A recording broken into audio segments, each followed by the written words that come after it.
मिलकर मिलीभगत के साथ घोटाले का। उस गोरख धंधे की जांच करने वाली एजेंसी ने, सीबीआई ने भी इस मामले में उनके खिलाफ राणा कपूर की भी 1000 करोड़ की प्रॉपर्टी अटैच हुई।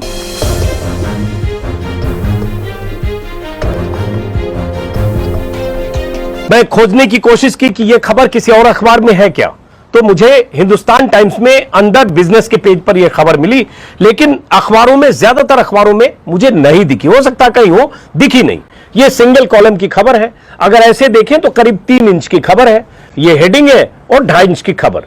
अब यह खबर, मैं क्यों इस खबर पर बात करना चाह रहा हूं और क्यों इस खबर से शुरू करना चाह रहा हूं, क्योंकि आपके लिए, देश के लिए, हम सब के लिए बहुत जरूरी खबर है कि कैसे देश की बैंकिंग सेक्टर में या बैंकों को चूना लगाने वाले लोग, बैंक, निवेशक, उद्योगपति और इन सब का एक माफिया जैसा गठजोड़ कैसे अरबों का चूना लगाता है, और जब उसकी जांच कोई केंद्रीय एजेंसी करती है तो कैसे 60 दिन तक उसकी जांच की रिपोर्ट दाखिल नहीं करती है अदालत में, और वो चूना लगाने वाला, अरबों का चूना लगाने वाला शख्स या शख्स को जमानत मिल जाती है। ये इसी देश में हो रहा है। इसी देश में वही एजेंसी, जब सुशांत और रिया चक्रवर्ती की बात आती है तो तुरंत सक्रिय होती है और रिया चक्रवर्ती के खातों की जांच के लिए मुंबई में एक्टिविटी तेज करती है। और वही एजेंसी जिसने 3,500 करोड़ का चूना लगाया, जिस औद्योगिक घराने ने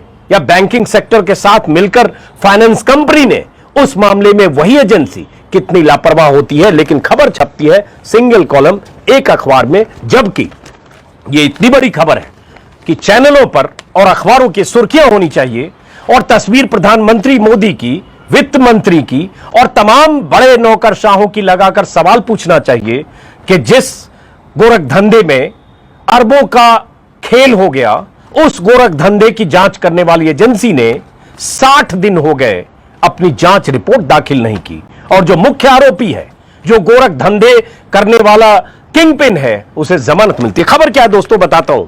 लेकिन यह खबर किस शक्ल में और कहां छपी है और कहां नहीं छपी है, यह आपको मैंने बता दिया। इसीलिए मैं कहता हूं, कई बार बताने की कोशिश करता हूं, क्या छपा और क्या छिपा, जरूरी खबर क्या है और क्या खबर कहां छपी है, किस शक्ल में चलती है दिन रात, वो आप जानते हैं। तो यह खबर क्या है दोस्तों, यहां जो सिंगल कॉलम है वो तो बता ही दूं।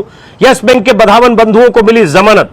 मुंबई हाईकोर्ट ने करोड़ों रुपए के यस बैंक धोखाधड़ी मामले में धन शोधन के आरोपी कपिल और धीरज बधावन को गुरुवार को जमानत दे दी।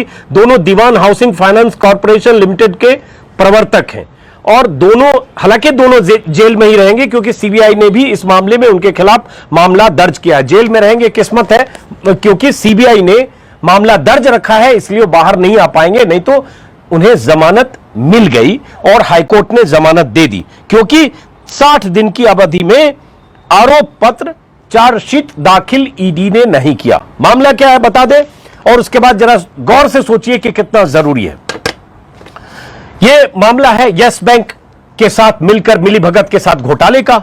ये दीवान हाउसिंग फाइनेंस के दोनों प्रमोटर हैं, और इन लोगों ने यस बैंक से अप्रैल और जून 2018 के बीच करीब 3700 करोड़ का लोन लिया, निवेश किया यस बैंक ने इस दीवान हाउसिंग फाइनेंस में। बदले में यस बैंक के जो प्रमोटर हैं राणा कपूर, जो जेल में रहे, राणा कपूर और उनके परिवार वालों को 600 करोड़ की रिश्वत दी। 3700 करोड़ बैंक ने दिया, 600 करोड़ की रिश्वत दी। उस रिश्वत का जहां तहां दुनिया भर में निवेश हुआ, इसका खुलासा हुआ, और अब ईडी ने, पता चला जांच के दौरान और उसके पहले 15 जुलाई को ईडी ने बधावन बंधुओं के खिलाफ मामला दर्ज किया। उसके पहले ईडी ने बधावन बंधुओं का करीब 1400 करोड़ की प्रॉपर्टी जब्त की, जो लंदन, ऑस्ट्रेलिया, न्यूयॉर्क, पुणे और मुंबई समेत दर्जनों शहरों में 1400 करोड़ की प्रॉपर्टी, मतलब दर्जनों अपार्टमेंट और इनकी जायदाद थी जो जब्त हुई। राणा कपूर की भी 1000 करोड़ की प्रॉपर्टी अटैच हुई। लेकिन 60 दिन बीत गए। 60 दिन में ईडी, जो केंद्रीय एजेंसी है, उसने इस मामले में आरोप पत्र दाखिल नहीं किया। यह वही ईडी है, जैसे ही पता चला कि सुशांत केस में राजनीति हो रही है और सुशांत केस और रिया का कुछ कनेक्शन की खबरें लगातार अखबारों में, मीडिया में बहुत उछला, तो क्या इंटरेस्ट था कौन लोग इसके पॉलिटिकल मास्टर पीछे थे पता नहीं, लेकिन ईडी सक्रिय हुई और रिया से पूछताछ और रिया के खातों की जांच होने लगी कि रिया के खाते में कितने पैसे सुशांत राजपूत के खाते से गए। बहुत सारे लोगों ने कहा यह मनी लॉन्ड्रिंग जैसा मामला तो नहीं है जिसमें ईडी की एंट्री होनी चाहिए, इसकी जांच सीबीआई आज कर रही है, करे, पुलिस कर रही थी वो करे। ईडी बड़े मामलों की जांच करती है जहां मनी लॉन्ड्रिंग है, क्योंकि ईडी की जांच का दायरा एक कपल जिसके आपसी मतभेद में एक ने खुदकुशी की, दूसरे पर तमाम तरह के आरोप है और उसमें कुछ करोड़ के ट्रांजैक्शन के आरोप है, उसमें ईडी का कूदना।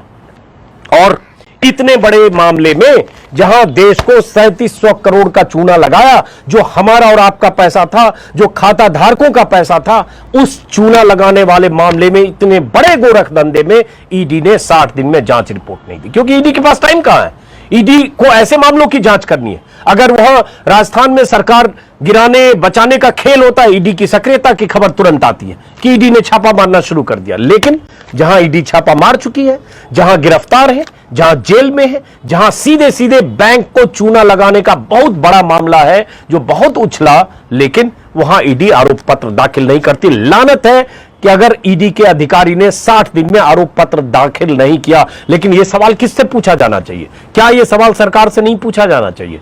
क्या यह सवाल प्रधानमंत्री से नहीं पूछा जाना चाहिए? क्या यह सवाल वित्त मंत्री से नहीं पूछा जाना चाहिए? क्या देश के लिए जरूरी सवाल यह नहीं है? लेकिन क्या यह सवाल कहीं पूछते हुए किसी एंकर, किसी चैनल के रिपोर्टर, किसी चैनल के संपादक जो दिन रात उछल कूद करते हैं चैनलों के स्टूडियो में, क्या उन सबसे ये सवाल पूछते आप देख पाएंगे? नहीं देख पाएंगे। कल भी सोशल मीडिया पर थोड़ी बहुत ये खबर थी, लेकिन ये खबर ऐसे ही सिंगल कॉलम में दम तोड़ेगी, इसकी यही नियति है। आपको पता भी नहीं चलेगा क्या हो रहा है, और हो सकता है कुछ दिन के बाद ये जो बधावन बंद हुए जमानत पर बाहर आ जाएंगे, तब भी आपको पता नहीं चलेगा। कहीं सिंगल कॉलम डबल कॉलम में छपेगी और बाहर आ जाएंगे, छपेगी भी तो कोई सवाल नहीं होगा, क्योंकि इसमें कोई सवाल नहीं है।